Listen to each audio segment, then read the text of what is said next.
The sound picture you are about to see and hear comes to you through the lens and loudspeakers of the new RCA 16mm motion picture sound projector, which is finding wide use by public schools for educational work, industrial sales organizations, and homes.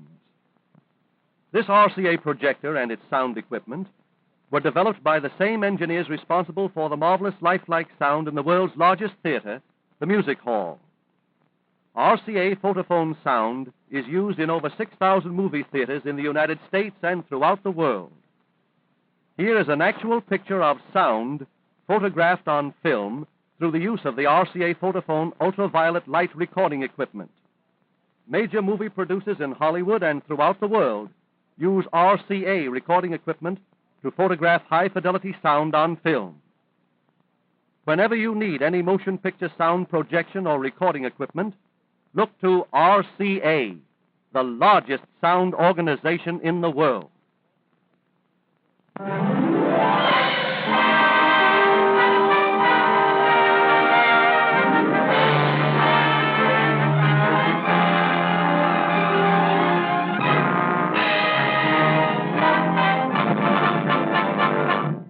After 10 years of experiment, television, first shown to the public at the World's Fair, now takes its place as a new American art and industry. With the inauguration of regular television broadcast from NBC, one of the RCA services, set owners in metropolitan New York enjoy the novel experience of receiving pictures through the air. But an examination of the set contributes little to an understanding of the subject. Except for the screen and slanted mirror that reflects the image to the audience, it is much like a radio in appearance. But in the RCA Victor laboratories, where television equipment has been developed, we get a better view of the tubes that have added two new words to our vocabularies: the iconoscope for the camera and the kinescope for the receiver. The iconoscope is mounted behind the lens in this crude laboratory camera.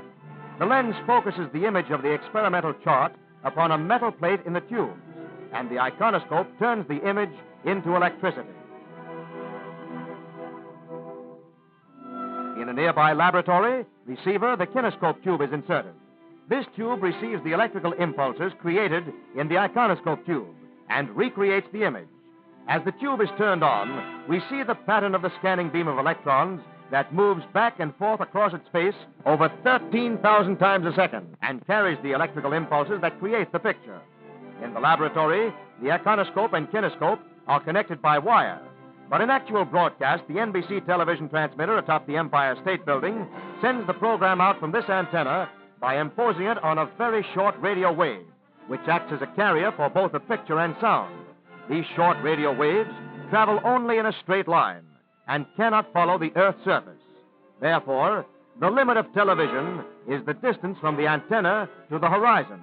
From the Empire State Building, a program can be sent only as far as the eye can see on a perfectly clear day. In New York, programs are sent to the transmitter over a special cable from the television studios in Radio City, 3/4 of a mile away, or are sent by radio to the transmitter by the mobile units, which cover sporting events, outdoor celebrations, and spot news of all kinds. A mobile television unit consists of two large trucks. One of these is a rolling control room and amplifier, and the other is a small radio transmitter which sends the program over the air to the main transmitter in the Empire State Building. Typical of programs covered by the mobile television units is a horse race, and this unit pulls into the racetrack early in the morning to start the elaborate preparations of setting up to cover the race.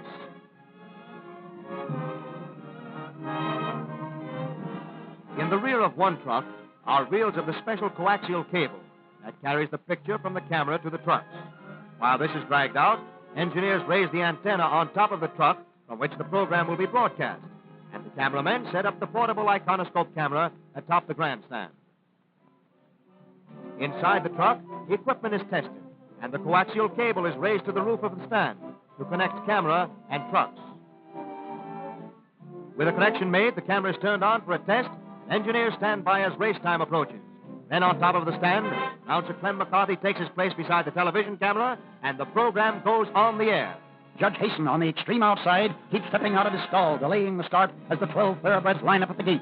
Now they're all in there and behaving nicely. Look out, they're off. Interpreter number 2 breaks in front, and as the field races past the stands, it's Interpreter on top with Suncracks in second place. The field is closely bunched as they rush to the first turn, but they've a long way to go. It's still anybody's race. Down the back stretch, Suncracks is dropping back, and as they turn into the home stretch, Albert D leads by 2 lengths with Mondu at second ahead of a closely bunched field. Down the stretch, Albert D turns on more speed, increases his lead. He's too fast for Monduit, and Albert D by 4 lengths is the winner. As in radio, many television programs will come from the specially equipped studios such as this one in Radio City. Here, under the bright lights required for indoor broadcasts, preparations are underway to televise an orchestral program. The special lights of the television studios are placed under the direction of the cameraman. Most of these lights are suspended from the ceiling and controlled by cords, by means of which they can be raised, lowered, or turned by a technician on the floor below. In the control booth above the studio, the program director and engineers prepare for their part in the broadcast. Here, the picture and sound are amplified for their trip to the transmitter, and the quality is checked on a viewing screen. Cameramen and engineers wear earphones through which they receive instructions throughout the broadcast from the director. As the first step in the program, the title camera is trained on the printed titles, and these are sent out over the air.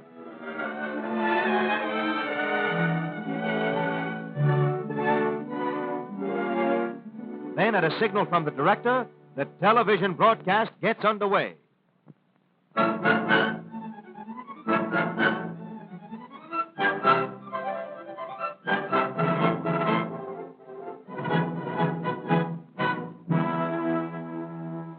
Each of the cameras used in this broadcast is making a different angle of the same scene.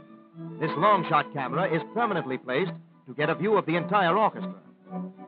A second camera on a wheeled truck is used to make close-ups of the orchestra and its individual members, and this is rolled around the studio during the broadcast. On the screen in the control room, we see a scene made by the close-up camera. After this has run for a few seconds, the control engineer switches over to the other camera, and the scene changes to a long shot of the entire orchestra. The director manipulates the cameras to keep the scene changing and to avoid monotony, instructing the cameramen and engineers by telephone as the program progresses. All right, switch to 1.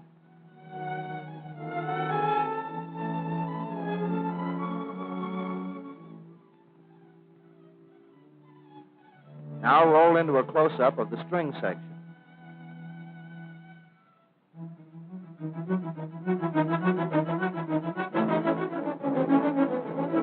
Now pan across the orchestra from the brass to the strings.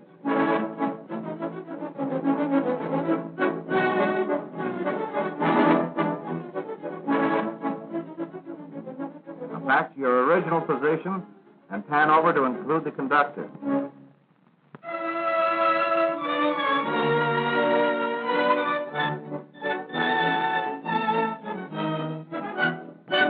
And so a new American industry has been born.